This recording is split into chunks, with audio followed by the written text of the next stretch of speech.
bem-vindos a mais um webinar da IN360. Hoje nós vamos falar aqui como tornar essa operação eficaz e eficiente na era da velocidade.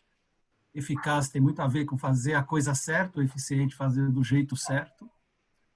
No dia 28 nós temos um convidado internacional que ele, na realidade, ele não vai mais falar do tipo de negociação, isso ficou para um outro momento.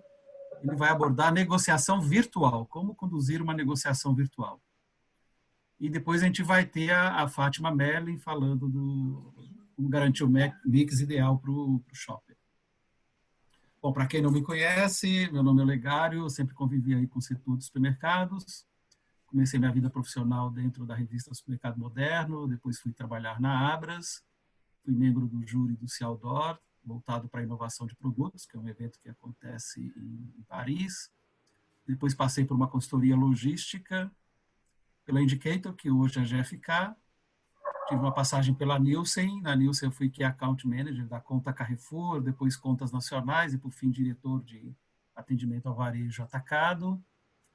Fui fazer mestrado acadêmico, claro que em varejo em 2015, atualmente envolvido também pela FGV-SEV com a curadoria de conteúdo do Congresso, como da APAS e parte da Abrafarma, que é a Arena de Ideias, e também sou cofundador da Inteligência 360. A Inteligência 360, nós trabalhamos aí com desenvolver as competências necessárias para ser uma empresa orientada por dados, né, para o varejista ser uma empresa orientada por dados, para identificar oportunidades. A gente trabalha muito na estruturação da área de inteligência, de uma perspectiva aí mais holística, desenvolvimento do BI para usar melhor as informações de mercado, etc., com qualidade e agilidade, de forma automatizada, e o desenvolvimento de um pensamento crítico, né, com competências analíticas das pessoas envolvidas com análise e tomada de decisão. E eficiência comercial é de como se conduz isso. Também somos parceiros aí da Smart Cell Pro, que trabalha muito a questão da rentabilidade do negócio, mapeando aí com 8 passos quais são os aspectos essenciais. E também com programas de relacionamento com o cliente, programas de fidelidade. 3 pilares para nós são essenciais: as pessoas, os processos e as informações decorrentes deste processo. E a gente vive no meio dessa crise, né, que é o coronavírus, que a gente não sabe aí, ninguém tem clareza do que vai acontecer, mas nós temos uma certeza: a gente não vai poder mudar o vento, mas nós podemos ajustar as velas do barco para chegar aonde a gente quer. Então, esse é o nosso grande desafio. E quando a gente está se propondo a fazer um webinar disto, é para nós questionarmos muito a situação atual e a gente, em vez de ver como uma ameaça o momento atual, olhar para isso como uma oportunidade de amadurecimento, de aprendizado e de nós quebrarmos paradigmas que tem.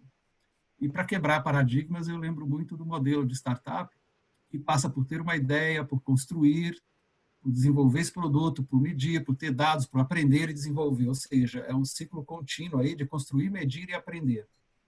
Nós, dentro das organizações, precisamos adquirir essa cultura de fazer experimento, teste AB, piloto, como MVP, como a gente queira chamar, para testar novas ideias, porque, indiscutivelmente, o que trouxe a gente até aqui não leva a gente para o futuro.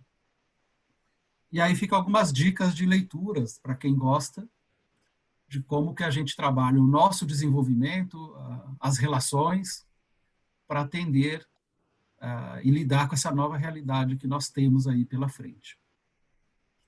Para quem quiser saber mais sobre os compradores, no nosso site da IN360 tem bastante aí conteúdo e vocês podem fazer uso dele. E hoje nós temos aí 3 convidados. Nós temos o Rafael Costa, que é diretor da Figueira Costa, consultoria e soluções aí em programação, do Rodrigo Beleze, da Indicatori, e do Wellington, que é da Simplus. Cada um vai se apresentar aí em breve. O nosso webinar está programado para durar 1 hora, então nós vamos ter uma abertura, apresentação das palestras, pergunta aí para os palestrantes, e vocês podem ir fazendo ao longo do próprio evento. E desde já agradecemos aí a participação de vocês. O nosso propósito é compartilhar um conhecimento que seja útil aí para vocês. Bom, aqui era mais para trazer essa visão geral aí. Então agora nós vamos começar. Nós definimos aqui uma ordem para ficar prático, então nós começaremos ali pelo Wellington, porque o Wellington fala muito do ponto de partida de tudo, que está envolvido aí com o cadastro. Aliás, nunca vimos quão importante é hoje os dados para a gestão do negócio. Quem está tentando estabelecer aí o primeiro seu primeiro e-commerce, colocar no ar seu primeiro e-commerce, está se deparando com problemas de qualidade descritivo, com rupturas, com estoque virtual, tudo isso aparecendo com muito maior intensidade.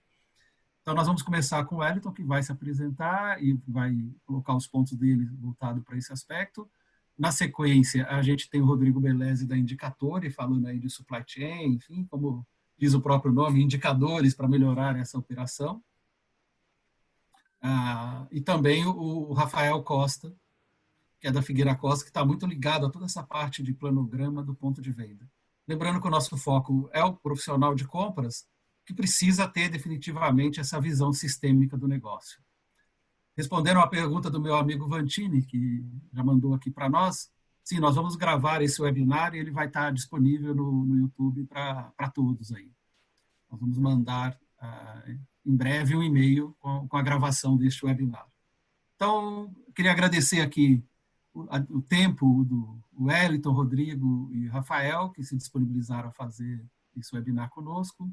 Agradecer os participantes, porque depois de um dia puxadíssimo, eu estou acompanhando com alguns clientes o dia a dia do varejo. Não está fácil, está tenso, está estressante, mas mesmo assim arrumando tempo para dedicar para o conhecimento. Então, sejam todos bem-vindos. Wellington, está com você. Bom, muito obrigado, muito prazer estar nesse bate-papo aqui. E realmente a gente tem conversado muito com os colegas aí, os dias têm sido puxados, né? A gente brinca que você não tem, todo mundo sabe que você está em casa, né? Então não tem jeito de negar nenhuma conversa. Então a gente está tendo muita reunião, né? Uhum. Então, para falar um pouquinho aqui do nosso do tema, né? A gente quer contribuir aqui com a nossa experiência, e logicamente esse grupo que nos escuta também é bastante experiente, a gente espera bastante contribuição também. Como tornar a operação mais eficaz aí na visão do cadastro de produtos, né? Me apresentando rapidamente, eu sou CEO e fundador da Simplus, né? Estou aí no mercado de tecnologia da informação há mais de 30 anos, passei por empresas como DataSul, Buscapé, e onde eu mais tempo fiquei foi na Neogrid, né? Fui CEO, fui sócio da empresa também, e eu estou nessa relação aí varejo e indústria há mais de 20 anos, né? Trabalhando vários aspectos, né? Cadeia de suprimentos, reposição, planejamento colaborativo, e aí nos últimos 5 anos com a Simplus, olhando especificamente a questão de cadastro, né? Minha formação é em tecnologia da informação, sou pós-graduado em marketing pela FGV, em gestão internacional e sou mestre em administração também. Tá? Para quem não sabe, né, a Simplus é uma plataforma de cadastro e lançamento de produtos. Nós somos especializados na automação de cadastro e hoje nossa plataforma tem aí 90% das principais marcas de mercado quando a gente olha para o varejo alimentar, né, supermercados. Então, em torno de 5.000 marcas a gente tem na plataforma hoje e mais de 600 varejos usam diretamente a nossa plataforma e a gente automatiza o processo de mais outros 700 varejos aproximadamente. Tá? Mas falando especificamente do nosso tema aqui, né? Quando a gente fala sobre o desafio do cadastro, a gente tem vários números que pode dar um pouco da dimensão desse desafio, né? Um número que a gente fala muito é que existem aproximadamente 20.000 lançamentos de produtos por ano. Esse é um número da Nielsen, né? Inclusive, essa semana mesmo a gente estava levantando quantos lançamentos nós já tivemos na plataforma da Simplus, foram 1.200 lançamentos só esse ano. Geralmente os lançamentos são mais para metade do ano, mas a gente já está com 1.200 lançamentos, e isso logicamente está sempre concorrendo pela atenção do consumidor, porque a publicidade bate muito forte no lançamento, né? Então o consumidor vai para as lojas e busca, e isso acaba trazendo essa pressão na cadeia de suprimentos, né? Então é o consumidor perguntando no varejo, o varejo também sendo pressionado pelos fornecedores, porque quem lança quer que o cadastro aconteça, né? E, obviamente, né, eu costumo dizer que o varejo, principalmente o varejo supermercadista, é uma das operações mais complexas que existem, né? Está sempre sob muita pressão, tudo tem que ser muito rápido, e o cadastro não é diferente, o cadastro tem que ser rápido, né? Principalmente produtos sazonais, a gente tem que trabalhar um cadastro muito rápido, mas com muita qualidade também, porque é ali que começa tudo. Se o produto entra com uma informação errada, ele pode danificar a operação toda para trás, seja na logística, seja no e-commerce, e o Olegário até deu um exemplo aqui, né, sobre o e-commerce. O acesso à nossa plataforma em março foi 70% mais alto do que no mês anterior. Por quê? A gente está com uma infinidade de gente buscando imagem de produto, descrição padronizada para poder subir no e-commerce. Tem muita gente que não tem uma imagem sequer no seu cadastro e tentando colocar um e-commerce no ar. E que é justamente o último ponto aqui, né? Preparado para atender todas as áreas. Uma delas é o e-commerce, que agora, né? Até a grande conversa da vez é que a transformação digital vai acontecer de um jeito ou de outro agora, né? Não temos mais alternativa. Bom, e para atender as outras áreas, quando a gente fala de cadastro, a gente precisa tratar de informação padronizada, né? Imagem para todos os fins, informação padronizada, por exemplo, né? A gente falou, o Rafa vai falar daqui a pouco sobre planograma, né? As medidas corretas, né? Não trocar a altura por largura ou por profundidade. Imagem para todos os fins. E-commerce agora, de novo, é a bola da vez. Encarte sempre foi um grande desafio. Imagens de planograma também. Thumbnails, outdoor, app e assim por diante. Informações logísticas, né? Caixaria, paletização. Informações fiscais e comerciais, que é sempre um desafio para a gente, principalmente as informações fiscais, né? O Brasil tem um sistema fiscal muito complexo. Todas as informações de e-commerce, e aqui daria para a gente falar uma hora só sobre isso, né? Então, como é que o cara acha o produto, né? A gente intuitivamente acha que no e-commerce os produtos são encontrados pelas imagens, mas todas as pesquisas que a gente tem feito, a maior busca por produto dentro do e-commerce é a lupinha, né? Então, são os mecanismos de buscas. Então, você tem que ter teu produto muito bem descrito, características muito bem detalhadas para que o seu produto seja encontrado, né? Reproduzir uma experiência de 15, 20 mil produtos dispostos bonitinhos num corredor dentro de um celular, você precisa ter informação bem detalhada desse produto. E você põe o produto lá e vai crescer essa demanda por atributo, né? Então, a gente tem varejos nos pedindo para especificar que tipo de fechamento a garrafa de vinho tem. Se é rolha sintética, ou se é de rosca. Coisa que a gente não pensa no mundo físico, né? Isso já é natural, o cara consegue perceber isso. Mas isso é importante. Então, existe uma demanda muito forte, é um desafio, é parte do nosso desafio, né? Então, o que a gente está sempre buscando? A gente está buscando um cadastro ideal. O que é um cadastro ideal? Ele é rápido, né? Ele tem que ser automático. Quando a gente começou simples, a gente falava que o cadastro tem que ser imperceptível, né? Para o varejo e para a indústria. E hoje ele é muito perceptível, porque ele demora, dá erro.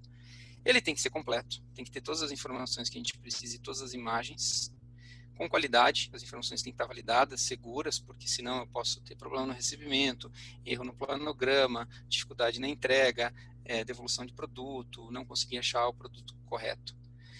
Ele tem que vir com critério, eu tenho que saber por que eu estou cadastrando aquele produto, muito alinhada com iniciativas de gestão de categoria e assim por diante, né? E a Fátima sempre bate muito nesse ponto, né? Vou cadastrar um produto, tem que saber por que eu estou cadastrando, tem que saber se eu vou tirar um produto, porque como se fala, né, a gôndola não é elástica, né? No e-commerce a gente até pode se dar um pouco ao luxo disso, mas a gente tem que saber que espaço aquele produto vai ocupar. E a gente entende que a solução para tudo isso é a mudança do processo e, posteriormente, a disciplina desse processo, né? Então, o que a gente entende que é a nossa mensagem aqui, né, para quem está nos escutando aqui, quem é do time de compras, né? O cadastro hoje, ele inicia geralmente quando se fecha o negócio, tá? Então, fui lá, vou comprar esse teu produto. Então, é nesse momento que o cadastro inicia no ponto de vista do varejo e da indústria. Só que essas informações já existem, esse produto já passou por, enfim, por várias documentações, existe ficha técnica e tudo mais, né? Então, o nosso trabalho na Simples sempre tem sido de falar que o cadastro deve iniciar na primeira reunião de negociação. Quando o fornecedor senta na frente do comprador, o comprador já tem que deixar muito claro, olha, é assim que eu trabalho com o meu cadastro, né? Independente de qual é esse processo, independente das ferramentas que utiliza, mas já tem que estar claro nesse primeiro momento, olha, é assim que eu trabalho com o meu cadastro, o teu cadastro vai ter que estar dessa forma quando a gente fechar negócio. O que isso dá? Isso dá um tempo valioso, né? Porque da primeira reunião de negociação até se fechar negócio, pode se passar aí, lógico, pode ser muito rápido, né? Um dia fechei negócio. Mas geralmente se passa uma semana, 10 dias, 15 dias, dependendo do tipo de negociação. Se é uma primeira compra, pode até demorar um pouco mais. O fornecedor já tem que saber nesse momento os padrões de cadastro que o varejo precisa e deixar tudo pronto. Tá? O processo tem que ser, no final da negociação, escolher quais os produtos vão entrar, apertar um botão e está tudo resolvido. Tá? E isso é possível. Tá? A gente sabe de muitos casos disso e no momento oportuno a gente pode falar desses cases. Né? E por fim, disciplina. Não dá alternativa. Porque a alternativa, muitas vezes, é onde o erro acaba passando. Então, a gente foi contratado por um varejo, numa ocasião, basicamente para arrumar as medidas do produto, porque eles queriam implantar planograma. Todos os produtos estavam com a medida 111. Então, você chega numa situação onde o retrabalho é muito grande. Por que aconteceu isso? Porque houve uma flexibilização no processo, né? Foi dada uma alternativa para o produto entrar sem ter uma validação de medida. Então, a mensagem que a gente deixa aqui até nessa início de conversa é mudar o processo para que o cadastro comece no primeiro dia da conversa entre varejo e indústria e ter disciplina nesse processo. Dessa forma, a gente vai conseguir chegar nesse que a gente chama de cadastro perfeito. Tá bom? Isso aí, por enquanto, né? Fico à disposição aí para responder perguntas daqui a pouco. Ótimo, Wellington. Obrigado aí por você compartilhar. Embora o cadastro ele é sempre tratado no segundo plano, ele é fundamental para a gestão do negócio. Depois, com certeza, o Rodrigo e o Rafael vão abordar esses aspectos, porque isso impacta em todo o processo, inclusive no resultado. Porque ele gera experiência ruim para o cliente quando está indo para o e-commerce e por aí vai. O Vantini fez uma pergunta aqui que eu vou responder. Desses 20 mil que nós falamos, quantos sobrevivem? Pois é, Vantini, tem duas coisas para nós considerarmos. Nesses 20 mil, por vezes 18, se são lançados de 20 mil no ano, 18 mil são descontinuados no mesmo ano. Então, imagina a complexidade. Agora, de acordo com estudos da Nielsen, desses 20 mil lançados, de fato, normalmente 5% são produtos que vão ter sucesso no mercado. Um pouco menos que isso. Então, esse é o desafio que se tem na gestão do sortimento. Ele é complexo, porque cada vez mais nós temos uma fragmentação, novos itens entrando no mercado, não necessariamente vai ter sucesso. Esse sucesso pode estar ligado às questões de mercado, mas também como o varejo comunica, expõe, enfim, tem várias considerações aí a serem feitas desde o posicionamento da loja. Mas esse é o número que acontece. A Regiane pergunta aqui, quem se habilitar a responder, com tantas mudanças que tem aí de processos, vou voltar à pergunta que entrou mais temas aqui, gostaria de saber, com tantas mudanças de automação de processo, transformação digital, exigências do consumidor, o que precisamos mudar para o comprador ter mais tempo e espaço para a apresentação de benefícios de produtos e não apenas o preço? Para mim, precisa de processos muito claros, bem definidos e automatizados. Porque eu já passei por situação de comprador que ele demora 2, 3 horas para poder fazer pedido, por exemplo, em alguns clientes. Então, o primeiro passo que ele pediu é automatize o máximo e integre os processos, porque não adianta ter automatizado com diferentes sistemas que não conversam dentro da organização. Vocês agregariam algo? Eu concordo. Existe uma gama de processos que pode ser automatizado, o cadastro é um deles, né? E o comprador tem que focar na inteligência, né? Então, parece já clichê isso, né? Mas a gente sabe que ele tem que dedicar tempo às parcerias com os fornecedores, né? Dar o melhor dele no sentido de que ele entende bem o varejo e que a indústria entende bem o produto. Juntar essas duas coisas e todo o resto automatizar. É importante frisar nesse ponto que o Wellington colocou muito bem colocado ali, que também não adianta ter a tecnologia sem ter o processo padrão, um procedimento definido, né, Wellington? O processo até precede toda a parte tecnológica que nós temos hoje. Claro. Tanto é que se você não tiver processo, não tem ferramenta tecnológica aqui de jeito mesmo, né? Então, acho que primordial é dar um passo atrás, definir os processos, organizar eles para poder dar alguns passos à frente depois. E tem Exato. coisa que não é nova, né? A gente fala de cadastro, mas, por exemplo, se a operadora de caixa, a gente ainda vê isso acontecendo. Pega produtos com sabores diferentes, ela passa um no leitor óptico e multiplica por 6 para ganhar tempo, sendo que ali tem produtos com sabores diferentes, por exemplo. A gente vê isso acontecendo. O Marcos Livato, que também já esteve aqui com a gente fazendo a apresentação, ele lembra de um ponto que as contingências tributárias também podem impactar aí no resultado em razão de falha no cadastro. Que, aliás, o governo vai ficar agora, vai precisar de receita, ele já está automatizando muitas coisas. A gente já sabe de empresas de varejo que estão sendo multadas porque estão pagando abaixo do que deveria, e isso é cruzamento todo digital de cadastro, que já está acontecendo. Rodrigo, algo a acrescentar? O tema, estava aqui pensando, né, cara, se a gente podia ficar algumas horas, né, falando só desse ponto específico, de liberar tempo do comprador, cadastro, que é bastante abrangente, né? Mas, assim, só para complementar a questão do tempo ali, eu até vou colocar um pouco mais adiante, quando eu for apresentar, que esse é um grande propósito nosso, né, enquanto uma empresa de supply que está atuando ali no compras também. É claro que a gente não existe uma solução que vai automatizar a compra. Não existe isso. Aí é a história da carochinha, né? O que a gente tenta fazer é conseguir automatizar tudo que é possível em termos de interpretação de demanda, conseguir olhar com uma velocidade muito mais rápida a movimentação do mercado. Eu costumo falar que o varejo é muito vivo, né? Ele acontece tudo muito rápido. Talvez no dia de hoje, alguém que está nos assistindo aqui passou por uma revisão de mix tremenda e amanhã já vai ter um efeito na mudança da demanda. Se você não conseguir detectar isso numa velocidade que é a velocidade do varejo, você vai carregar excessos, rupturas e assim vai, o que a gente já sabe há bastante tempo. Perfeito. Então, ter uma visão da cadeia toda é fundamental. E às vezes o comprador, no momento da negociação, ele não consegue ter essa visão toda. E aí que a gente consegue automatizar muitas coisas para liberar tempo que ele pense estrategicamente, né? E hoje, às vezes, você não consegue, até por falta de ferramenta que proporciona isso para ele. Perfeito. Bom, Rodrigo, continuando, então, se você puder colocar a sua apresentação aí vamos lá. No ar, e vou aproveitar e responder uma pergunta do Filipetti aqui, que ele pergunta o seguinte: o foco hoje das empresas ainda está no produto ao invés do consumidor? Com certeza, viu, Filipetti? No geral, as empresas estão focadas em produtos.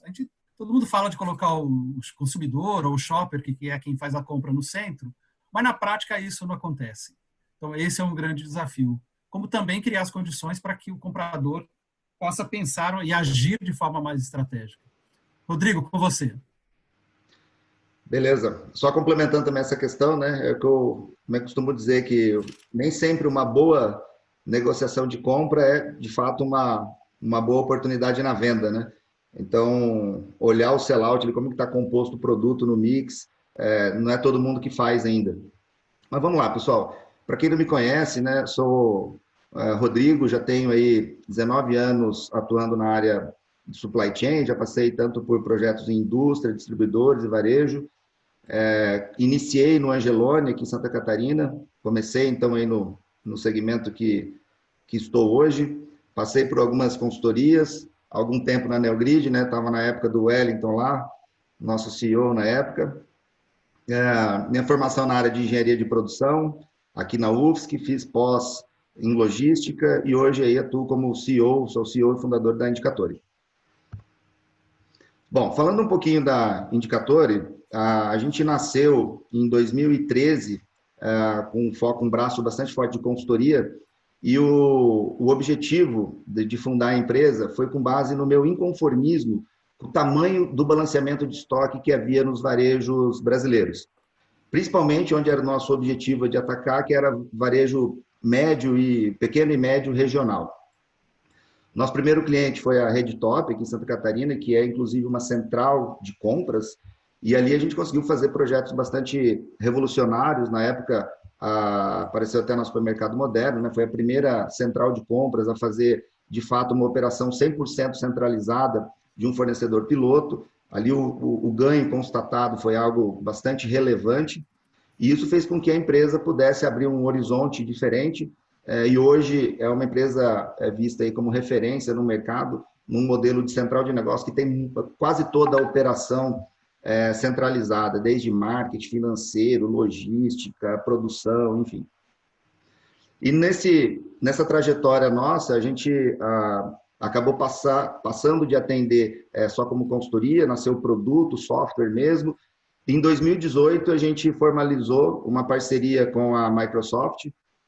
Nós somos selecionados lá no programa mundial da Microsoft, e ali abriu um horizonte muito grande em termos de tecnologia para nós. Então, soluções que nós imaginávamos que estavam bastante distantes, se aproximaram muito rápido, e aí a Indicatori, desde então, se posiciona como uma empresa que oferece tecnologia de ponta para o varejo no que tange a comprar e abastecer lojas com máxima segurança e assertividade. Como é que a gente está inserido no contexto aqui da cadeia, né? Então, nós temos só reduzir aqui. Nós temos uma cadeia aqui representada, né? Os elos ali do fabricante, distribuidor, centro de distribuição, lojas. E aí o nosso objetivo é interpretar melhor essa informação que nasce lá do sellout, lá nas lojas, e percorre a cadeia toda. Nosso objetivo é fazer com que a gente reduza o efeito erro, o efeito chicote nessa cadeia toda, e consiga ter estoques mais balanceados em toda a cadeia de abastecimento, tá? Então, se a gente pensar ali no elo com o fornecedor, seja o fabricante, distribuidor, enfim, o que a ferramenta proporciona? Toda uma sugestão de compra, onde a gente consegue oferecer muito mais padrão no processo. Houve uma pergunta ali bem sobre isso agora. Ter um modelo de compras mais corporativo, não só da cabeça das pessoas. Às vezes a gente mapeia que tem um comprador que age de uma forma, outro de outra, e não quer dizer que ele está fazendo por mal, ou do jeito dele está diferente do que está alinhado estrategicamente pela companhia. O fato é que a gente precisa estar no mesmo barco e remar para o mesmo lugar, né? Às vezes a gente até está no mesmo barco, mas não segue o mesmo rumo. Então, a ferramenta proporciona isso. E o que a gente vem constatando é que a qualidade da sugestão de compra, ela é infinitamente maior do que os modelos tradicionais que a gente encontra, principalmente nos ERPs. Isso vai fazer com que o seu comprador, né, o comprador libere tempo para pensar muito mais estrategicamente no negócio, ele vai pensar muito mais em gestão de mix.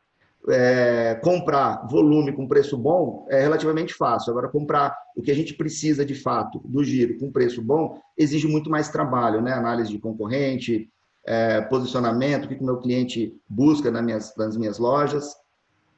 Isso mais do que nunca agora, né? Nesse cenário que a gente está vivendo. Melhorar a performance com o fornecedor e ter uma relação estratégica muito mais próxima com o fornecedor, né? E não só tirar pedido. Então, eu costumo falar o seguinte: se a gente conseguir liberar 70% do comprador para ele pensar no que é mais estratégico, cara, ele vai agregar muito mais valor ao negócio do que o que ele faz hoje para todo o mix. Quando a gente está falando ali já internamente, para quem tem centro de distribuição, o nome técnico lá do abastecimento é DRP, que é a famosa reposição automática. Isso garante uma maior disponibilidade de produto em gôndola. Inclusive, nós temos uma outra solução que mapeia a possibilidade de um produto não estar exposto. Isso vai gerar aumento de fidelidade do teu consumidor. Vai fazer com que o balanceamento de estoque esteja melhor, ou seja, a gente está atacando redução de ruptura ao mesmo tempo que atacamos a redução da cobertura dos estoques, e ter rápida reação à variação da demanda. Tá? Isso é fundamental para o negócio. O sistema tem que ser vivo para poder identificar a oscilação da demanda e acompanhá-la. Então, como é que funciona a nossa solução? Ela fica integrada aos ERPs do cliente. Então, a gente extrai todas essas informações. Todos esses dados caem aqui no nosso motor, que é composto de previsão de vendas, otimização de reposição. Aqui é um ponto muito interessante aí no que o Wellington falou, porque a gente tem vários clientes que usam esse módulo e é fundamental que os dados logísticos estejam corretos. Como é que eu vou otimizar alguma coisa com um dado logístico incorreto? Então, aquilo que o Wellington falou ali do 111, a gente já viu muito acontecer, tá? Depois tem todo um mecanismo, tá? Já com base, usando inteligência artificial para planejamento de ofertas, tratamento de todas as restrições envolvidas na cadeia de abastecimento. Eu gosto de usar um exemplo muito simples aqui. A loja 5 tem uma feira que não deixa chegar produto naquele dia. A gente consegue, com um simples clique na ferramenta, fazer com que todo o processo de abastecimento seja recalculado para que antecipe aquela entrega e você não sofra com aquela restrição. Depois, todas essas informações são apresentadas aí numa plataforma bastante simples e intuitiva para que o usuário consiga interagir, melhorar parâmetros e ter uma interação com ela contínua. E o que a gente consegue gerar de valor é redução de custo operacional, ao mesmo tempo que você revê um reflexo no aumento de faturamento e na margem de contribuição. Hoje, para falar assim dos nossos cases, em média, a gente mediu isso aqui, foi final de novembro, tá? Em média, a gente conseguiu redução de ruptura de 25%, a cobertura dos estoques caíram em média 30%, e os máximos que a gente viu atingir, é óbvio, né, que aqui tem algumas gorduras que não dá para levar muita como referência, mas redução de ruptura de até 87% já foi identificada e redução de cobertura de estoque de até 60%. Então, tem cenários que tem muita gordura para ser queimada. Tá? A nossa plataforma é toda SaaS, ou seja, você paga mensalidade, você paga pelo uso, e o que existe é uma implantação. A implantação é um time de consultoria, e a gente entende que não existe ferramenta plug and play para esse tipo de coisa que vai funcionar. Então, nós temos que, de fato, entender processo, mapear eventuais restrições que te impedem de ter uma performance melhor, ou que vai impedir que a solução entregue o máximo de resultado possível. Nós temos um braço, como o Olegário falou, muito pautado em cima de indicadores, não é à toa que a empresa chama Indicatori. Nós temos uma preocupação, inclusive, para ter indicadores proativos. Eu costumo falar, né? Por que a gente avalia a ruptura se nós conseguimos, geramos indicadores de risco de ruptura? E depois, a parte talvez mais difícil de todo esse processo, né? Que é garantir a perpetuidade. Então, as responsabilidades, normas, procedimentos, toda essa gestão da mudança é uma preocupação que nós temos para que, de fato, depois da consultoria que tem começo, meio e fim, o trabalho se perpetue dentro do cliente. Só para trazer aqui dois modelos, tá, de algoritmos que nós usamos para identificar previsão de vendas. Então, um modelo é o modelo tradicional, que nós chamamos aqui. Hoje a gente tem 22 modelos estatísticos, eles trabalham numa espécie de um torneio, vamos falar assim, em que eles automaticamente reconhecem qual é o melhor modelo para cada SKU, cada item em cada loja. Então, nós investimos aqui nesse modo para ele ser o mais simples possível, porque nós entendemos que o varejo não vai investir em um profissional com mestrado em estatística, um profissional altamente gabaritado em entender esses parâmetros estatísticos e mudar isso para se adequar a cada cenário. Então, a ferramenta faz isso de forma 100% automatizada.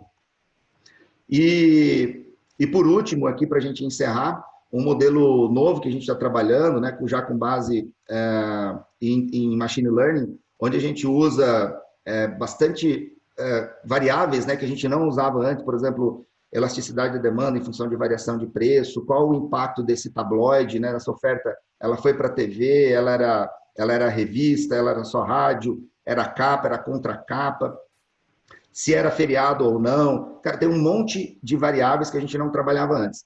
E o fato é que hoje a gente tem um modelo que consegue identificar uma curva maluca dessa aqui que a gente está vendo, ó, um dado real, né, de um produto que antes dele passar por redução de preço, ele tem uma venda bem baixa e ele é altamente volátil, é um tabloide. Então, nós isolamos esse período aqui de tabloide, que foram 20 dias, a venda aumentou 1.647% e vendeu 4.500 unidades. O modelo nos dizia... O modelo nos dizia 3 dias antes desse tabloide iniciar que ele venderia 1.435% a mais e em quantidade 3.990, ou seja, um erro de apenas 12%. Nós que trabalhamos com varejo, vemos um gráfico desse e saber que tem um modelo que consegue chegar numa precisão dessa nos dá um alento. Então, a gente investe bastante nesse produto, ele começou a operar agora em janeiro, a gente está passando por alguns ajustes ainda. Bom, eu encerrei aqui, Olegário. Se a gente tiver um tempinho aqui, mais 2 minutos, eu preparei aqui rapidamente antes da gente iniciar. 2 visões aqui, acabei de extrair dados aqui da ferramenta, numa rede, tá? Pegando aqui o momento agora desse cenário em que disparou quarentena para 3 categorias diferentes de produto. Então, a gente vê, hoje a gente está aqui, ó, dia 14, tá? Isso aqui é o dia de hoje. Aqui é a previsão futuro, e aqui é o aumento de vendas, aconteceu em 2 momentos, aqui 2 picos, tá? Início de março, aqui dia 16, talvez esse início de março não foi nada relacionado à Covid ainda, mas aqui certamente foi. Então, esse produto, o cliente, você vê que o cinza aqui é estoque, ó. Nesse caso, o cliente tem estoque tranquilamente, não foi feito nenhum reajuste de parâmetro, tanto que a gente vê que a previsão, ela também não... Isso é um outro ponto importante de dizer, né? A previsão, ela é matemática e científica. Ela não teve ali aquela sensibilidade humana. Talvez a gente viu essa estilingada do arroz aqui, nós não vamos aumentar a previsão e talvez gerasse um efeito aí até problemático em gerar um excesso muito grande desse produto. Então, nesse caso, não foi feito nada. O álcool, né, a linha categoria de álcool é um caso à parte, né, teve uma venda absurda, se acabou o seu estoque aí em toda a rede, voltou o estoque depois. Agora, para futuro, o cliente deve estar planejando alguma ação que você vê a previsão aqui aumentando, tá? E outra coisa que eu tenho dito agora para os clientes é o seguinte: o mercado está mudando. Tem varejo reclamando que a venda já está caindo, que é muito incerto. Tem outros que estão, né, a venda tá boa, vendendo mais que a média. Mas o fato é que agora é um cenário que a gente tem que pensar fora da caixinha, né? E tentar entender e reagir o mais rápido possível o que está acontecendo ali com a demanda, para colocar os produtos certos que o meu cliente está buscando nesse momento. E aí vem, a gente só fala de commodity, itens básicos, álcool, mas chocolate. Olha como me surpreendeu o chocolate. Então, se a gente vê agora que recente, essa empresa, não estou dizendo que todas vão ter o mesmo comportamento, mas essa empresa agora, recente, nos últimos 3, 4 dias, teve um boom de venda de chocolate. E aí a previsão, veja que ela reagiu rapidamente, ela está projetando para os próximos dias agora um aumento bastante significativo em relação ao que vinha vendendo de chocolate. E isso vai fazer com que ele tenha uma reposição mais adequada e tenha, de fato, esse produto na gôndola, né, que é onde importa que ele esteja. Enfim, era isso que eu queria colocar para vocês por hora, pessoal. Muito bem. Bom, vamos lá. A gente tem algumas perguntas aqui. Uma para você, Wellington. A gente vai aproveitar e já... Aqui o Vantini. Ele é um especialista... Perfeito. O Vantini é um especialista em logística. Já fizemos trabalhos juntos aí, dentro da própria Abras. O Vantini trabalhou muito lá, voltado para o pallet padrão Abras, tudo, para o PBR. Que legal. Também. Então, ele conhece bastante. Ele faz assim... Ele sempre viu a área comercial do varejo como uma grande, entre aspas, inimiga da gestão de cadeia de abastecimento. Acho que vale aí para você e para o Rodrigo também algum comentário aí de vocês sobre isso. Né? Bom, obrigado pela pergunta. Eu gosto sempre de pensar que todos nós estamos nas operações, seja no varejo, na empresa de tecnologia, como é o nosso caso, fazendo o nosso melhor, né? E que nós estamos lá com boas intenções sempre. Agora, as pressões que são exercidas em cada uma das áreas, elas são bem diferentes, né? Então, a área comercial, ela sofre uma pressão absurda, logicamente, de introduzir novos produtos, fazer isso girar e tudo mais. E aí, assim, quando você pensa num cadastro de produto que, na nossa visão, deveria durar 40 segundos, 30 segundos, como é o caso que a gente consegue entregar em alguns varejos, e você vê, às vezes, demorando 3 semanas, 4 semanas, a gente viu, né, a gente está no período de Páscoa agora, a gente viu em outras Páscoas fornecedor perdendo a Páscoa porque não conseguiu cadastrar o produto. Então, o que eu vejo, para ir diretamente na sua pergunta, assim, eu não acho que existam pessoas inimigas das outras áreas, mas a pressão que elas sofrem é tão grande que muitas vezes elas sacrificam outras áreas em função de atender a sua necessidade imediata. Por exemplo, essa questão de ter medidas todas isso vai afetar planograma, vai afetar a parte de logística. Por que isso acontece? Porque o cara vai lá cadastrar, receber uma ficha de cadastro, ele não sabe o tamanho do produto naquela hora, e ele está numa pressão gigante para fazer aquele cadastro entrar naquele dia. Então ele preenche qualquer coisa e passou. Né? Eu terminei a minha apresentação falando que tem que ter disciplina no processo. O Rodrigo terminou a apresentação dele falando da perpetuidade do processo. É a mesma coisa. Então, o que a gente tem que fazer é com que os processos sejam a prova de entrada de erros, né? E que sejam automatizados. Porque se tiver brecha, a pressão vai fazer com que o erro apareça, independente da boa vontade das pessoas, né? Então é isso que eu coloco. O Alceu pergunta para nós aqui, o Alceu, ele esteve junto com a gente em viagens pela FGV, SEV, para a NRF, tudo, ele pergunta o seguinte: os grandes desafios quando falamos de cadastro é quando olhamos para os pequenas e médias empresas, que sempre cadastrou o produto para facilitar ali compra e vendas, mas sem olhar para a questão online. Como é que esse pequeno varejo hoje, se tem alguma iniciativa voltada para eles, dentro do que você está fazendo aí, Wellington, por exemplo?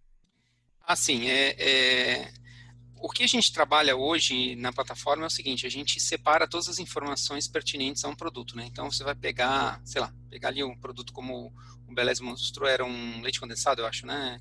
Então, você tem a marca, né? Eventualmente tem o tipo do produto, então, leite condensado, marca Tirol, não sei o tamanho da caixa ali, 200 gramas, talvez light, diet e um monte de informações. Então, a tua descrição de produto sempre vai ser uma composição de várias informações, vários atributos de um produto. O que a gente tem que fazer é dar ferramentas para o cara recompor isso da forma que ele quer.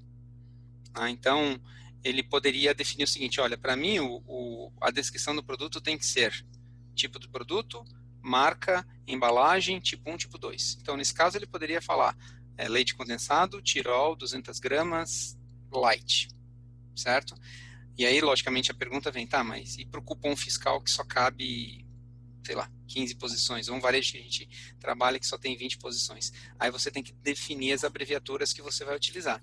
Então, a brincadeira que a gente sempre tinha, inclusive lá no Pão de Açúcar, assim, como é que eu vou abreviar chocolate belga 90%, orgânico, livre de trabalho escravo, em 20 posições? De novo, é padrão. E, de novo, tem processo para isso. Se você me permite aqui, deixa eu mostrar um gráfico que a gente fez também. Está todo mundo agora gerando gráfico em tempo de crise, né? Vocês estão vendo minha tela? Sim. Tá.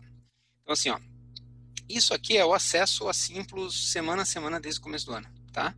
Então, assim, a gente buscando informação, imagem e tudo mais. Então, o pequeno varejo já tem seu cadastro, o grande varejo já tem seu cadastro. Isso aqui é o pico de março de acesso. Por quê? Porque eles estão cadastrando tudo isso de produto? Não. Porque eles estão vindo buscar imagem e estão buscando descrição. Entendeu? E estão buscando a condição de formar uma boa descrição. Porque o que está lá no arquivo dele não serve para nada para o e-commerce. Então, sei que a resposta é longa, mas o importante é você ter todas as informações do produto para você compô-la na descrição que você quiser, do formato que você quiser, inclusive com a situação que você quiser, porque hoje é o e-commerce, amanhã é o tabloide, depois de amanhã é o app, o cupom fiscal e por aí vai. Perfeito. Espero que tenha ficado claro. Tem mais perguntas, mas eu vou deixar agora o Rafael fazer a apresentação dele, aí a gente concentra as demais perguntas ali no fim. Rafael, é com você, meu caro. Vamos lá, então. Primeiramente, eu quero agradecer, seu Olegário, pela oportunidade de estar aqui com vocês hoje, né, com essa trupe, esses pesos pesados aí, o Rodrigo e o Wellington aí. A gente se conhece há algum tempo aí, realmente essa turma é muito competente. Para quem não me conhece, meu nome é Rafael, eu sou proprietário da Figueira Costa Soluções de Planogramação. Eu costumo brincar que o cara tem que ser muito macho para colocar o nome dele na empresa, porque é o dele que tá na janela ali, né?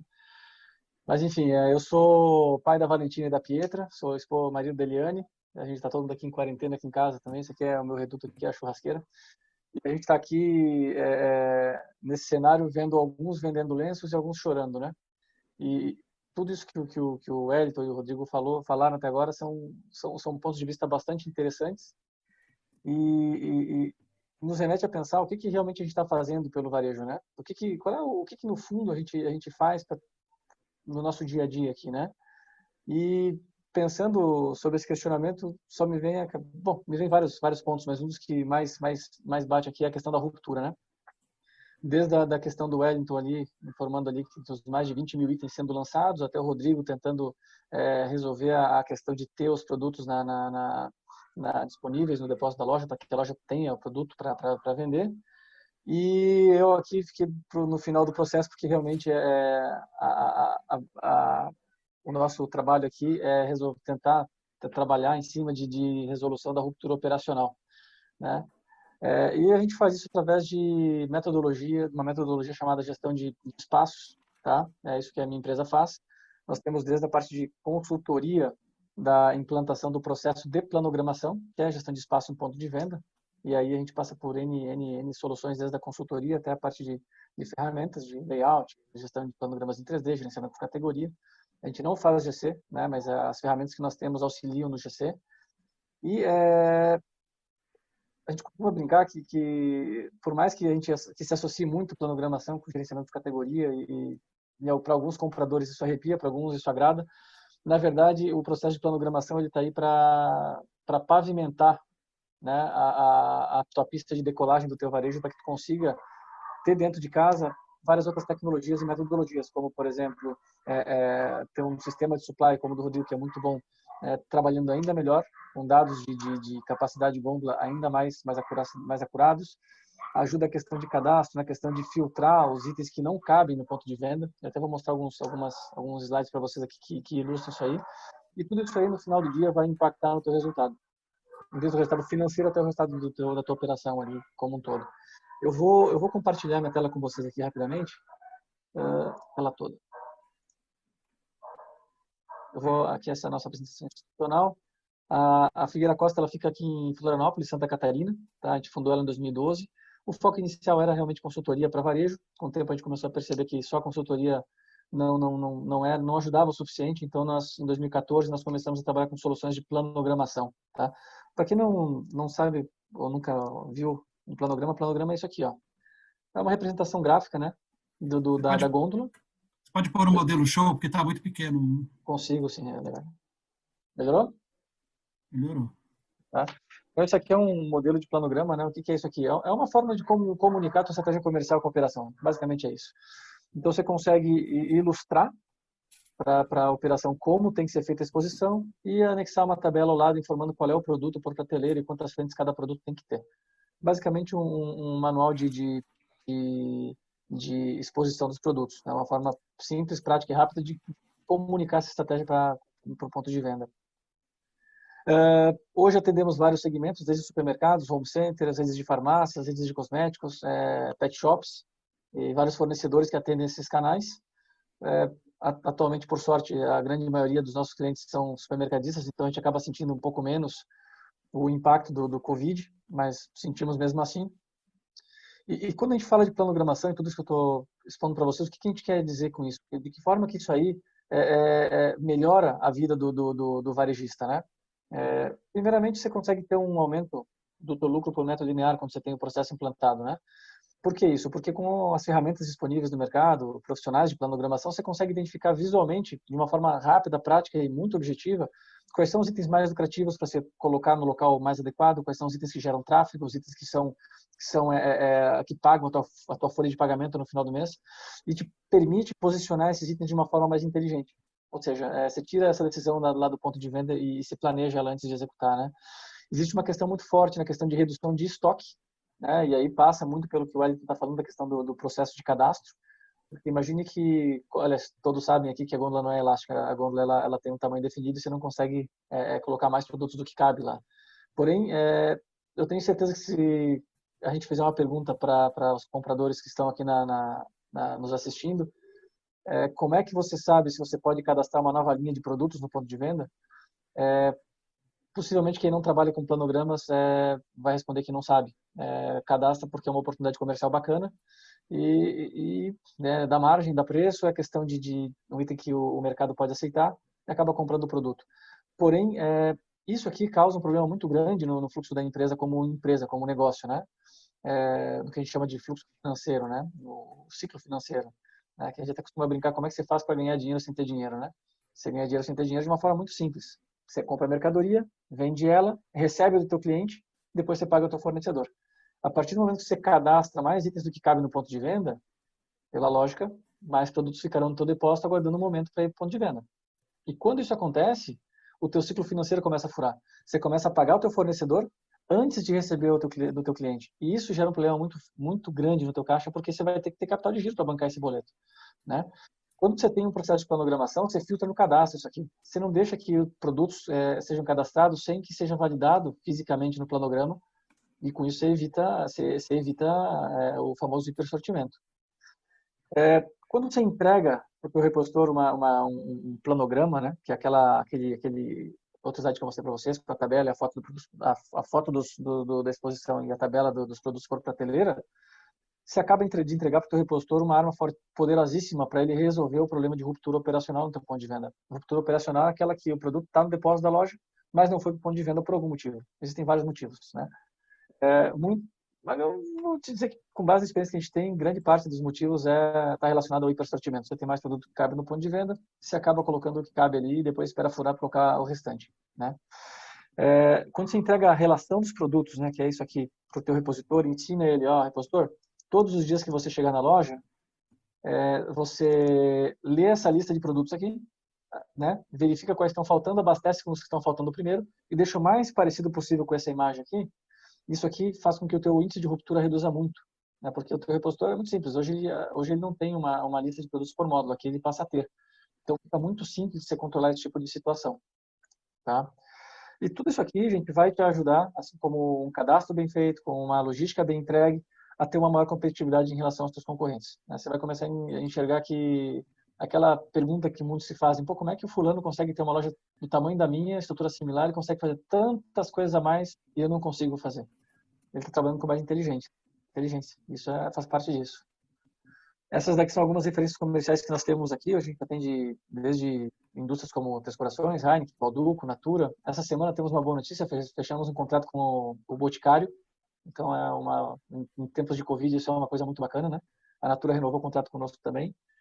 Existem vários varejistas aqui, não estão todos. Aqui tem ainda o Confiança, o Dalben. Acho que o Evandro está aí assistindo também, né, Evandro?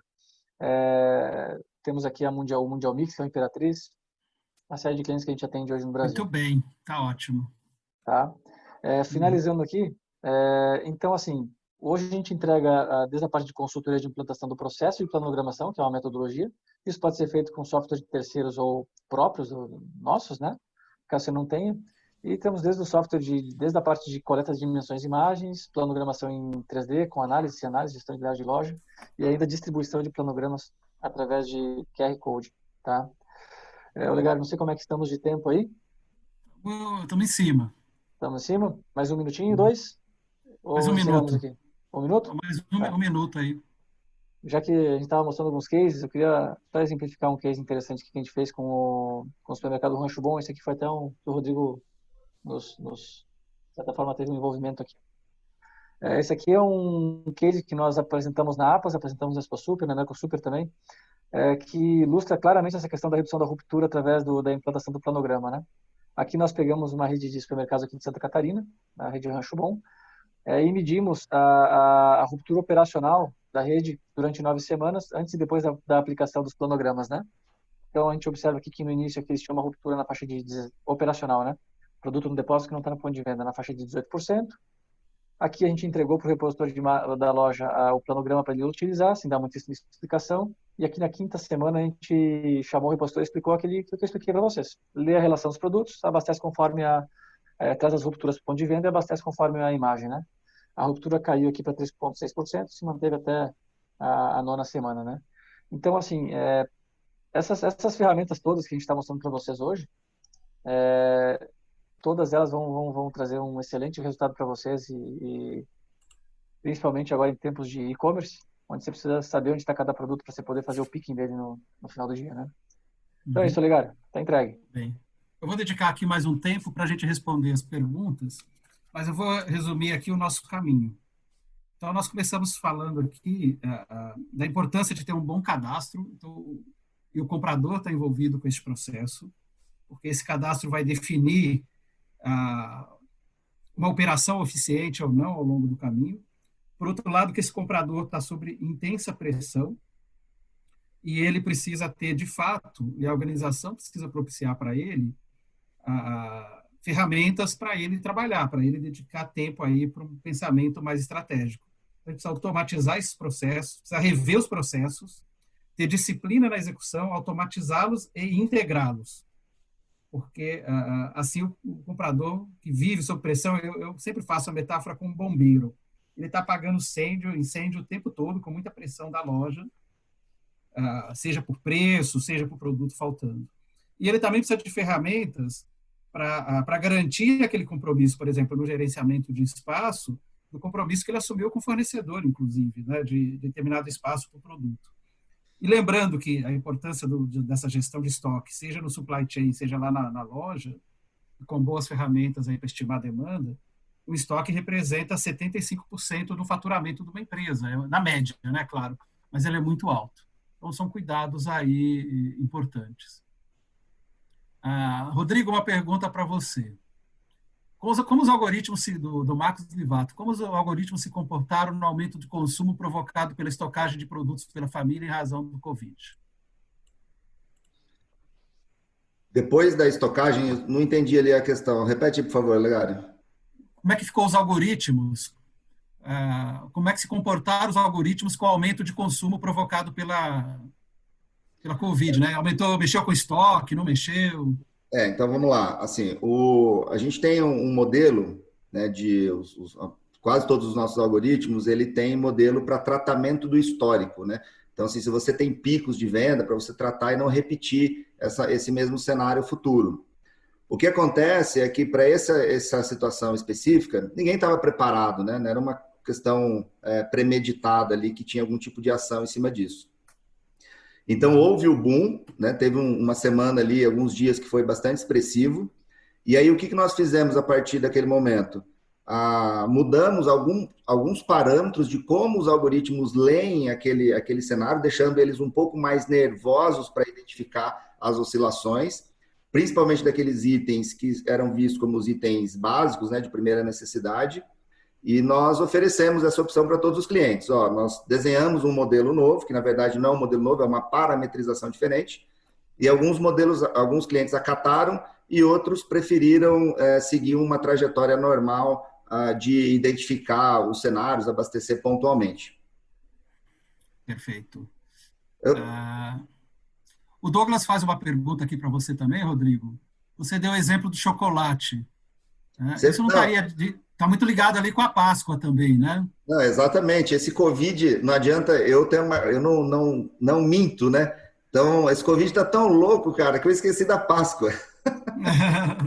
Mas olha que interessante, eu vou compartilhar de novo, eu vi aqui a questão, eu quero compartilhar de novo o gráfico, tá? Para voltar nesse assunto aí para ficar claro, tá?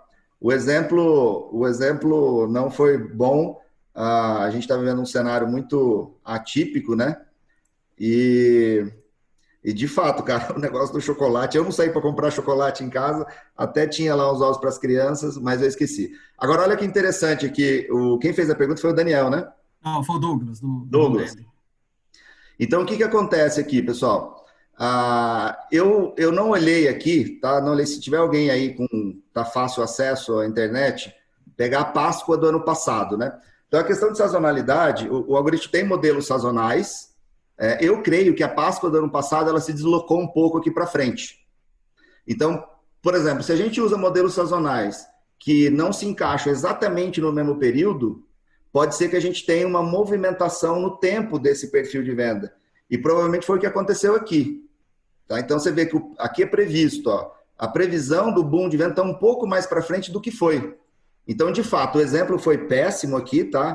Como eu falei, tinha peguei esses dados hoje frescos aqui, agora um pouquinho antes da reunião para trazer alguns exemplos. Mas, de fato, aqui houve um deslocamento no tempo, tá vendo? Então, o que eu quero, a mensagem aqui é a seguinte, a ferramenta identifica sazonalidade, está claro aqui no contexto, no entanto, a gente tem que se adequar à realidade, né? A realidade, nesse caso, é que aconteceu um pouco antes o boom de venda do que o previsto. Ok? Perfeito. Ok. Wellington, duas perguntas aqui para você. Não. Uma delas é da Alexander, se você considera um cadastro de produto o imposto de saída.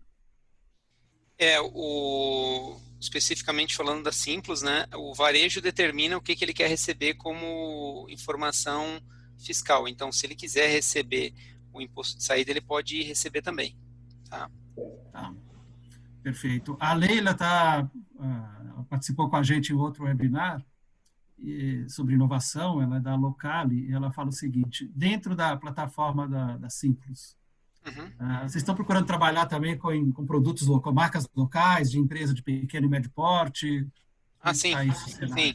Na realidade, a gente tem hoje clientes de todos os tamanhos, inclusive, apesar de que a gente, logicamente, fala muito dos grandes, porque são marcas conhecidas no Brasil inteiro, eu diria que 60% dos nossos clientes têm menos de 10 produtos. Nós temos clientes com um produto, né? Temos um cliente que é lá de Fortaleza, que é um produtor de feijão verde, ele tem 2 produtos, um pacote 1.000 kg, um pacote 1 kg. Então a gente trabalha também com fornecedores locais. O grande desafio para a gente é justamente a conquista em massa, né? Porque até um número que eu não sei o quanto você tem desse número, Legari, mas assim, provavelmente sim, pelos teus tempos de Nielsen. Quando a gente chega em qualquer varejo no Brasil, geralmente metade dos produtos vem dos 250 maiores fornecedores. As grandes marcas nacionais e até mundiais. A outra metade dos produtos vem dos regionais e locais. Então, enquanto você tem, vamos pegar um supermercado aqui com 40 mil produtos, por exemplo, 20 mil produtos vêm dos 250 maiores. Os outros 20 mil vêm de 2 mil fornecedores. Então, é geralmente essa distribuição que a gente vê. E lógico que esses 2 mil, eles não são os mesmos aqui no sul, onde a gente está, do que seria no Nordeste ou no Norte e assim por diante. Então, enquanto a gente fala de 250 fornecedores grandes que atendem o Brasil inteiro e são responsáveis por quase metade do mix, você tem aí provavelmente mais uns 30 mil fornecedores no Brasil inteiro que respondem pela outra metade do mix, dependendo de onde está o varejo. Ou até um pouco menos. A gente tem visto casos aí, mesmo hoje, prestando serviço para o varejista, que de repente com 100 fornecedores ele já está ali boa parte, 80% ali vendido, e o resto se distribuindo. Muito depende do perfil. Exatamente. E atacarejo, por exemplo, já tem um perfil diferente nesse sentido. O Rodrigo, o Filipete pergunta aqui, quando você define a oferta ali, está trabalhando com os modelos, é considerado o concorrente mais próximo? Cara, hoje o nosso modelo, ele permite 14 variáveis, tá? Então, poderia ter essa variável. O que acontece é o seguinte, a gente tem que ter histórico disso.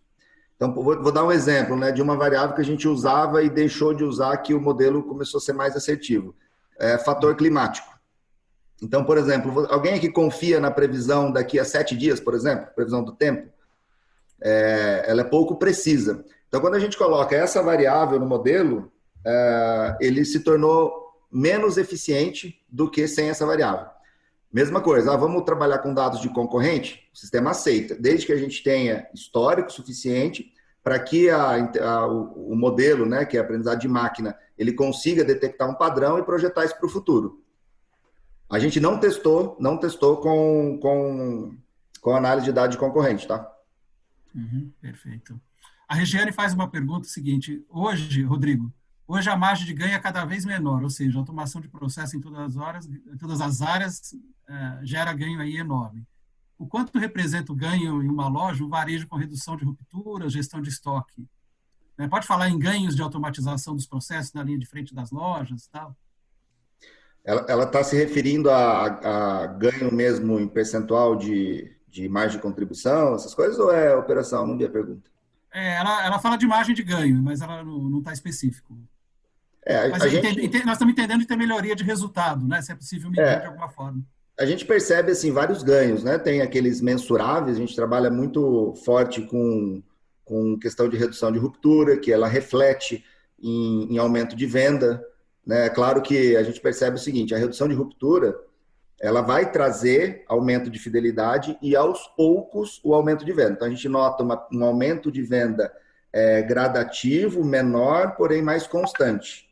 Quando você fala em redução de cobertura de estoque, é meio que um degrau mesmo, né? A ferramenta começa a entrar em operação, você já detecta isso num curtíssimo espaço de tempo.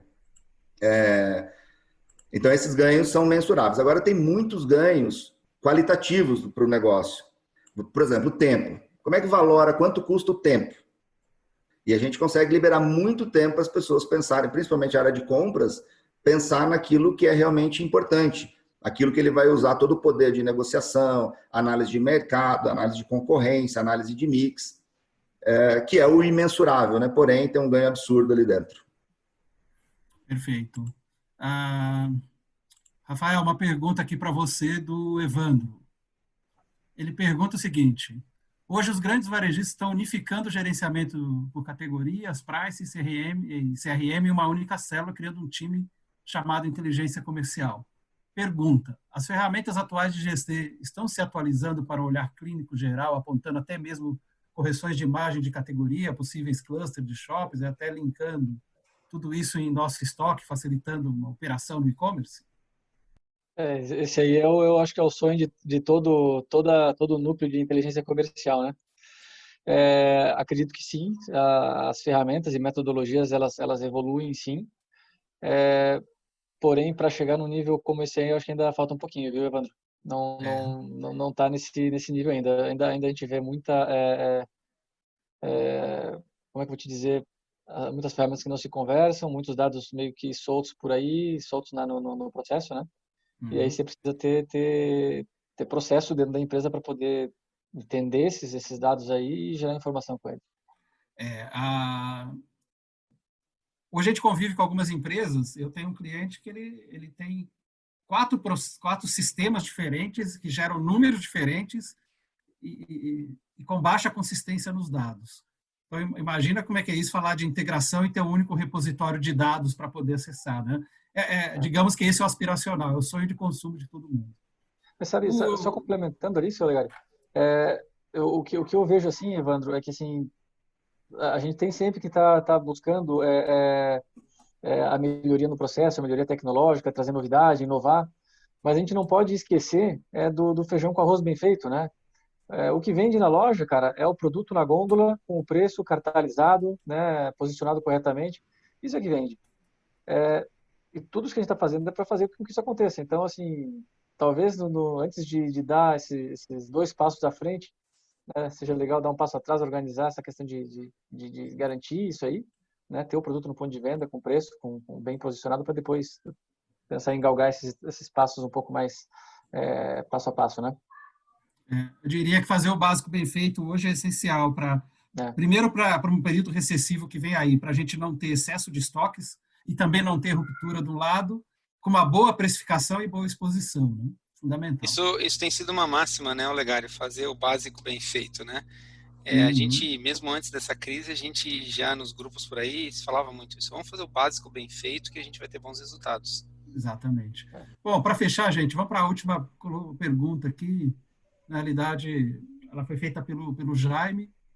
Obrigado, Jaime, por estar aí com a gente. O Jaime que tem uma experiência aí grande de varejo, uma referência. Ele pergunta aqui para a gente o seguinte: vocês não acham que acontece uma grande acomodação do varejo? O varejista não precisa pesquisar e encontrar alternativas para diminuir sua dependência aí dos grandes fornecedores? Isso seria um olhar mais do consumidor? Mas que é muito fácil acomodar na mesmice? Essa é a pergunta do Jaime Xavier aí para nós. Olha, se me permite começar aqui, eu acho que uma das perguntas que você respondeu antes, né, Olegário, é que se o foco é no cliente ou no produto, né? E você falou que é no produto. Então, se é no produto, você acaba sendo refém das grandes marcas que tem muita verba, que vai com uma equipe forte, que tem muito lançamento, que investe muito nos canais de divulgação. Se você olhar para o shopper, eu acho que isso naturalmente acaba acontecendo, né? Se você, lógico, você vai ter a marca premium, lógico, dependendo do teu posicionamento, vai ter o produto de primeiro preço, vai ter a marca alternativa, eu acho, de novo, que é uma questão de posicionamento e voltar para aquilo que para mim já é quase um mantra, né? Que é a disciplina do que você definiu, do teu processo, de como você quer trabalhar. Porque é óbvio que todo fornecedor vai querer vender, tá? E o fornecedor muito grande, ele tem muita verba, então ele vai acabar levando vantagem sobre os outros. Eu faria um parênteses aqui, quando a gente teve a outra crise, a gente viu que grandes marcas acabaram saindo um pouquinho de cena porque entraram muitos fornecedores regionais com preço mais competitivo e os varejos acabaram optando por outras marcas, inclusive deram oportunidade para elas crescerem. Isso mudou um pouco o mix naquela época, né? Mas foi só a coisa se estabilizar um pouquinho, as grandes marcas voltaram a dominar o cenário. Então, eu acho que é estratégia, disciplina de execução. Isso é que vai mudar o jogo. Perfeito. E tem um ponto, pela FGV-SEV, que é o Centro de Excelência em Varejo, há um tempo foi feita uma pesquisa qualitativa, mas complementando essa resposta aí para o Jaime, e ficou claro, e de uma maneira aí estruturada, que falta ao varejo uma visão de longo prazo, e a gente teve aí nossa hiperinflação que contribuiu para uma visão de curto prazo. Falta a presença de métricas, então o uso efetivo de métrica ali não ocorre, e também desenvolver pessoas, porque e o varejo por vezes não desenvolve com a lógica de falar, não, a rotatividade é alta, eu vou perder, não vale a pena. Então isso é algo que permeia a cultura do varejo brasileiro com mais intensidade. E a gente fala de colocar o consumidor no centro, tudo, né? Mas na prática nós não fazemos isso. Nós olhamos para produto, negociamos preço e prazo e não colocamos o consumidor no centro. Eu estava conversando até no sábado com o Nelson Alexandre, que um amigo aí de longa data e que também trabalha muito com pequeno varejo, e conversando com ele, ele fala o seguinte, olha, eu já peguei produto que era desconhecido na loja, desconhecido do cliente, a marca, mas o produto era bom, fizemos um ótimo trabalho juntos, muita colaboração, e passou a ser a marca mais vendida dentro da categoria na loja. E foi ótimo, porque dava uma boa margem e era praticamente um produto exclusivo. Mas isso, de novo, isso exige, primeiro, trabalhar em colaboração com esse pequeno fornecedor ou médio, isso exige a disciplina de execução no ponto de venda, tem uma série de coisas que tem que sair do piloto automático, que hoje a gente vê muita coisa acontecendo, seja pela correria que tem no varejo, né, do dia a dia, o bombeiro, seja por essa ausência de processos, mas também por iniciativa, de falar o seguinte, eu vou fazer diferente, e é possível sim fazer diferente e ter resultados melhores aí. O varejo ainda tem uma questão, né, muito cultural, né, principalmente esse varejo regional, familiar, então alguns ainda, né, trabalham muito e produtam pouco. E é bem, acho que nessa linha que vocês estão falando, né, falta, o Elton colocou uma palavra aí que eu acho que é muito bem, cabe muito bem nesse cenário, né, disciplina. Por exemplo, a gente quer testar estratégias novas, mas ao primeiro sinal de fumaça a gente já recua o barco, não, vamos voltar a apagar incêndio. Então, acho que a cultura tem que mudar para a gente conseguir alcançar esses novos patamares aí de gestão em varejo. A gente estava até falando antes ali sobre o planejamento de vendas e operação, né, que tem muito na indústria e o varejo faz pouco. De novo, acredito que também é cultural, falta métrica, falta ter um pouco mais de pegada nesse lado mais científico da coisa para trazer para o varejo. Até talvez o meu exemplo do feijão com arroz bem feito lá não tenha sido um bom exemplo para o momento de agora, né? Com essa migração para itens de cesta básica. Mas assim, eu penso que em relação à pergunta do Jaime, aquela máxima de que a informação liberta, ela permanece viva, né? E aí dá para reforçar ainda, tendo coragem para tomar ação, né? E para formar as pessoas para que elas consigam perpetuar esse tipo de coisa, né? Porque a gente realmente, o mais fácil o que é? É vender da forma como a gente sempre fez, sempre funcionou, receber o dinheiro e continuar operando dessa forma, né? É o piloto automático, né? Informações, mas esse piloto automático muitas vezes vem porque a gente também não tem as informações disponibilizadas da forma mais clara e objetiva, mais fácil de trabalhar com ela, né? Então, ter informação, ter a coragem para tomar ação, e, acima de tudo, né, formar as pessoas para que a coisa continue acontecendo, né? Exatamente, esse pensamento analítico. Mas para mim vem uma coisa importante antes que o Wellington citou, que já foi abordado em outros webinars, que é o posicionamento. O que eu sou para quem? Isso define muito como é que a empresa se orienta e ela precisa de informação para conduzir isso. Eu aproveito e já respondo a pergunta do Reginaldo, que ele pergunta para a gente assim, é o momento de apostar em marca própria? Eu ia comentar isso também, interessante. É o momento, sim, da marca própria, mas a marca própria ela exige mais disciplina do que as outras ações. Talvez, se não for a marca própria, pode ser o conceito da marca exclusiva. Ou seja, eu tenho um fornecedor que eu vou desenvolver e ele vai trabalhar e os meus concorrentes aqui do meu lado não vão ter. Isso também a gente vê muitas empresas fazendo. Mas é assim, varejo, a loja, não precisa se diferenciar da concorrência. E a marca própria, eu estou vendo algumas centrais de compras fazendo isso. No mercado farma, eu acompanho também aí bastante, vejo uma central de compras, né, que é a Cifarma, desenvolvendo marca própria de alta qualidade e trabalhando isso com os associados e todo mundo ali comprometido. Mas sempre vem um alerta aí que foi o Wellington que colocou. Eu fiz o meu mestrado acadêmico em cima da marca própria. E um presidente de uma empresa grande, falou assim para mim, eu estou pensando em investir em marca própria. Eu falei, é mesmo? Eu conheço a pessoa. Eu falei, você vai investir em marca própria? Eu vou. Eu falei, e se vem uma grande indústria e faz uma oferta para você? Eu arranco a marca própria da loja. Eu falei, então não investe em marca própria. Não investe. Você não está com pensamento de longo prazo para fazer marca própria. Eu até contribuiria... Você vai queimar sua imagem.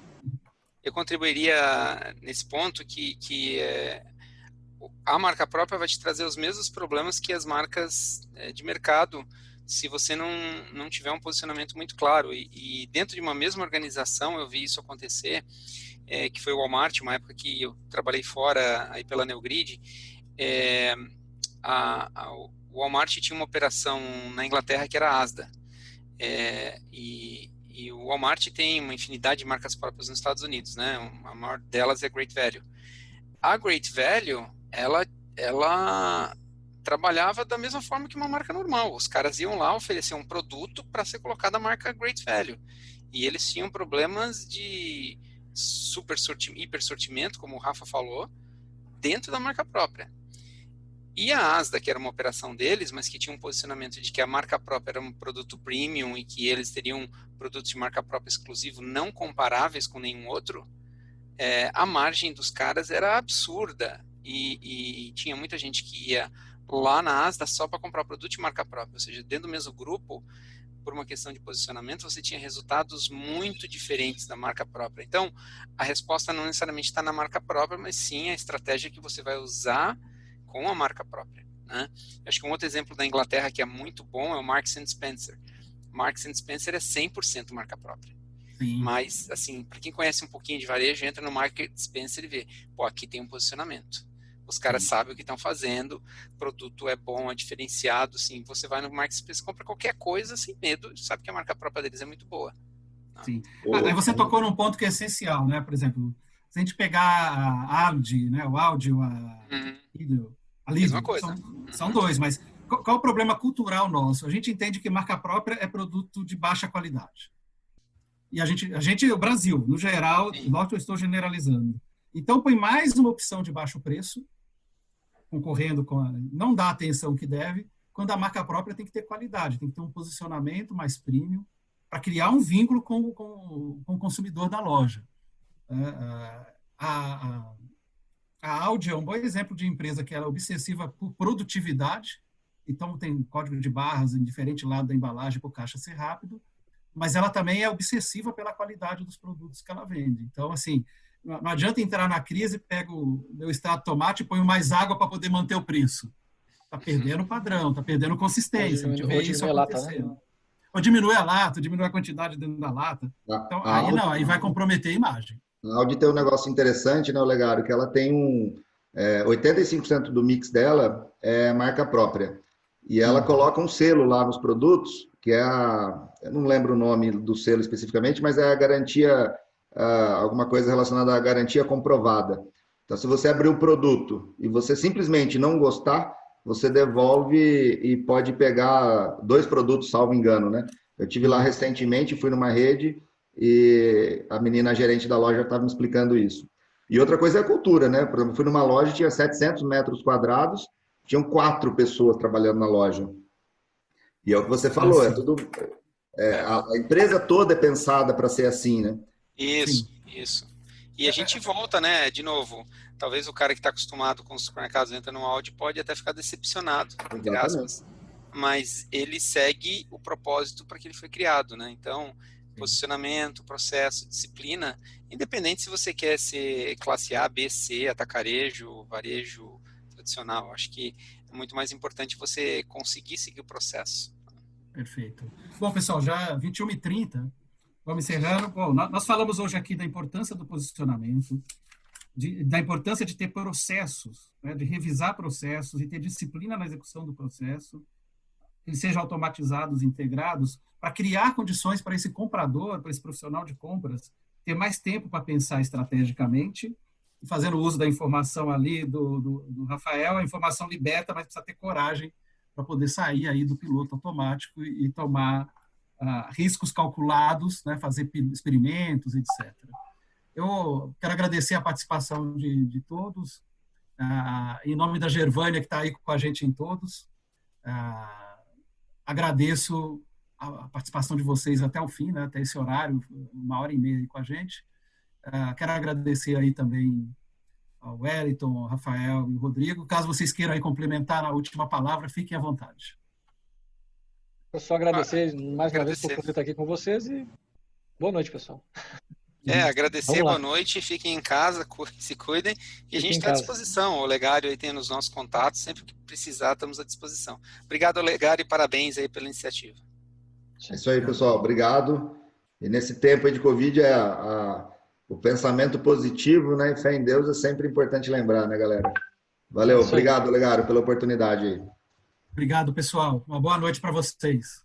Valeu, tchau. Um abraço. Boa noite. Obrigado, boa noite para todos.